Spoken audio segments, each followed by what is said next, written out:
Halo adik-adik kelas 10, apa kabarnya? Semoga kalian semua berada dalam keadaan sehat ya. Nah, kali ini kita akan melanjutkan materi kita mengenai archaea, bakteri, yang disebut juga dengan bakteri purba ya. Langsung saja kita lihat, apa aja sih ciri-ciri dari archaea? Nah, yang pertama, archaea ini bersifat uniseluler dan mikroskopis.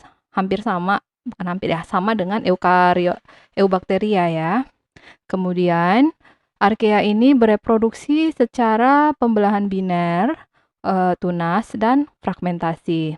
Nah, pembelahan biner ini juga nanti dilakukan oleh eubakteria ya, yang bakteri yang selama ini sudah kita pelajari di awalnya. Kemudian, archaea juga memiliki dinding sel nih adik-adik, tapi bukan berasal dari lapisan peptidoglikan, melainkan berasal dari lipopolisakarida ya, jadi penyusunnya berbeda. Kemudian, archaea juga bersifat prokariotik karena dia belum memiliki membran inti atau disebut juga organisme yang belum memiliki inti sejati. Nah, kita lanjutkan bagaimana dengan cara hidupnya. Nah, archaea ini bisa hidup di lingkungan yang ekstrim, lebih ekstrim daripada bakteri yang selama ini kita ketahui ya. Nah, ekstrimnya dia bisa hidup di kawah gunung berapi, yang pasti sangat panas adik-adik ya. Kemudian danau laut mati yang merupakan salinitasnya tinggi banget kalau di danau laut mati kan, tapi ternyata bakteri ini si archaea bisa hidup. Termasuk juga di lumpur yang nanti banyak mengandung metana misalnya. Nah, itu semua merupakan ciri-ciri dari archaea. Nah, ditambah nih, archaea juga punya flagel, sama seperti bakteri atau eubakteri ya. Dan membran sel dia juga punya, tapi ada yang membedakannya di mana lapisan nanti tidak hanya gliserolipid, tapi bukan tersusun dari ester, namun dari struktur yang ether ya, untuk ikatan dari si membran selnya nanti. Lebih banyak disusun dari ikatannya berupa ether, bukan ester. Nah, sekarang kita lanjutkan pembagian dari archaea. Nah, archaea ini ada 3 kelompok berdasarkan cara hidupnya nanti adik-adik ya.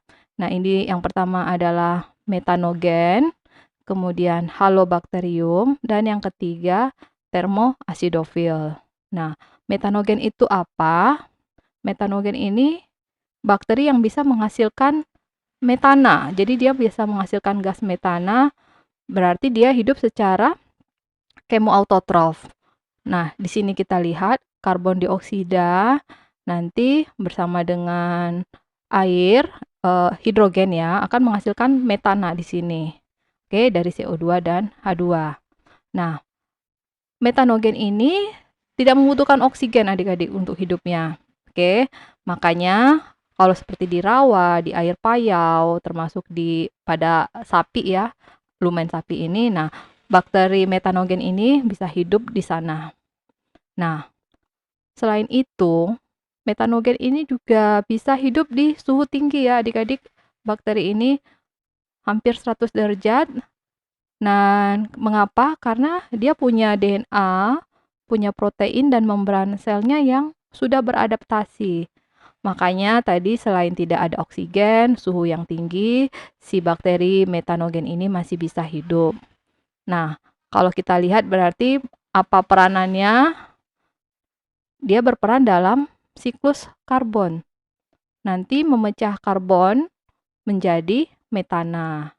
Jadi sebenarnya dia turut mengurangi CO2 yang biasanya bersifat racun dari gas-gas polutan ya adik-adik. Oke, sekarang kita lanjut nih bakteri berikutnya. Halobakterium. Oke, ini berasal dari kata halo yang sebenarnya kadar garam. Jadi bakteri halobakterium ini bisa hidup di kadar garam yang tinggi ya, kadar garam yang tinggi. Nah, contohnya di mana banyak bakteri yang bisa hidup di laut mati dan nih Great Salt Lake ya yang ada di Amerika sana. Nah, ternyata halobakterium ini bisa melakukan fotosintesis karena dia punya klorofil ungu ya adik-adik.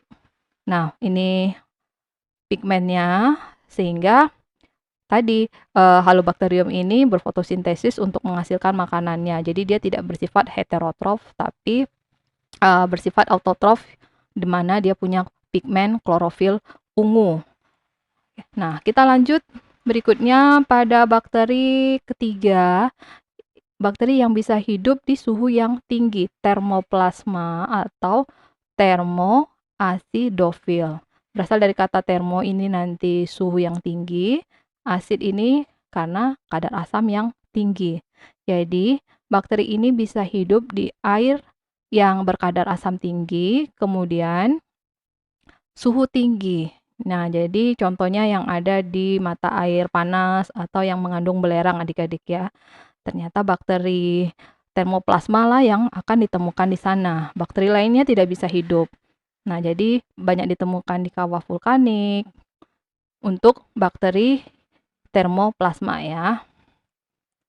Nah, sekarang kita lihat peranan dari masing-masing Archaebacteria itu. Nah, yang pertama dia bisa mengurangi polusi. Mengapa? Karena tadi mengikat karbon dioksida, nanti menghasilkan gas metana. Nah, gas metana sendiri ini nanti sebenarnya bisa dimanfaatkan sebagai sumber energi ya adik-adik ya. Nah, yang kedua, dia berperan dalam daur nitrogen. Nah, ingat adik-adik bahwa tanaman itu membutuhkan nitrat untuk pertumbuhannya. Nah, nitrat sebenarnya dihasilkan dari nanti nitrit. Nitrit merupakan nanti si amonia dioksidasi dulu. Sehingga bakteri ini kan nanti mengoksidasi amonia di tanah menghasilkan nitrit. Nitrit ini yang kemudian nanti mengalami proses selanjutnya menjadi nitrat. Nitrat yang akan dipakai oleh tanaman. Berarti di sini Archaea ini sangat berperan adik-adik ya. Nah, peranan ketiga, Archaea juga bisa berperan sebagai decomposer. Oke. Jadi dia pengurai di mana di daerah yang ekosistemnya tidak memiliki oksigen bebas. Karena kalau di daerah yang oksigennya banyak, oksigennya bebas itu terdapat sangat banyak. Nah, bakteri yang sehari-hari yang pada umumnya yang menjadi dekomposer adalah Eubacteria ya adik-adik. Nah, jadi kalau di rawa-rawa, di air yang penuh dengan limbah, nah di sana pengurainya adalah Archaea. Nah, sekarang bagian terakhir. Apa sih jadinya perbedaan Eubacteria dengan Archaea? Nah, ada beberapa perbedaan. Pertama, kita lihat dari dinding sel. Dinding sel untuk eubakteri itu tersusun dari lapisan peptidoglikan. Kalau Archaea itu pseudopeptidoglikan. Jadi mirip peptidoglikan tapi dia bukanlah peptidoglikan ya adik-adik. Nah, kemudian membran selnya. Nah, ini dia. Kalau eubakteri, lipidnya itu tersusun dari ikatan ester. Sementara Archaea, ikatannya itu berupa ikatan ether. Nah, ini kita lihat perbedaan lainnya. Kalau Eubacteria, ikatan hidrokarbonnya ini tidak bercabang. Sementara kalau Archaea, nah sebagiannya itu bercabang untuk ikatan hidrokarbon nanti yang membentuk membran selnya. Nah, perbedaan lainnya kita lihat dari RNA polimerase. RNA polimerase itu pada Eubacteria hanya satu jenis. Sementara pada Archaea, enzim RNA polimerase itu lebih dari satu ya, ada beberapa jenis. Nah, kemudian kalau pada Eubacteria, nanti bagian gen yang tidak mengkodekan sifat tertentu itu dia tidak punya. Sementara kalau pada Archaea, dia punya intron ya. Di sini ada beberapa. Jadi ada bagian gen yang tidak berperan untuk mengkode. Nah, itu dia. Dan yang terakhir, biasanya nih, kalau eubakteri kita berikan antibiotik, streptomycin atau chloramphenicol, itu akan mati ya, dia tidak tahan. Sementara kalau Archaea ini tidak kebal, bukan tidak kebal, dia kebal terhadap antibiotik. Jadi pertumbuhannya tetap aja atau dia tidak akan mati kalau diberikan antibiotik. Nah, itu perbedaannya. Kalau persamaannya tentu ada ya adik-adik, makanya si Whittaker meletakkannya pada 5 kingdom itu, pada kingdom Monera untuk eubakteri dan archaea. Nah, persamaannya apa? Dari yang pertama uniseluler, yang kedua prokaryotik.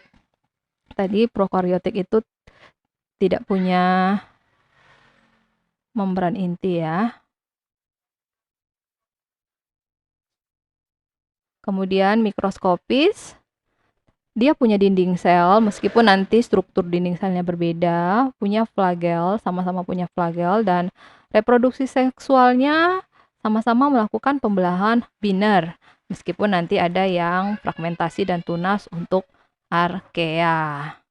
Nah, sepertinya itu saja perbedaan, persamaan mengenai eubakteri dan archaea. Kalau misalnya kalian ada pertanyaan, silakan kalian tulis dalam kolom komentar ya. Kita bertemu pada materi selanjutnya. Salam.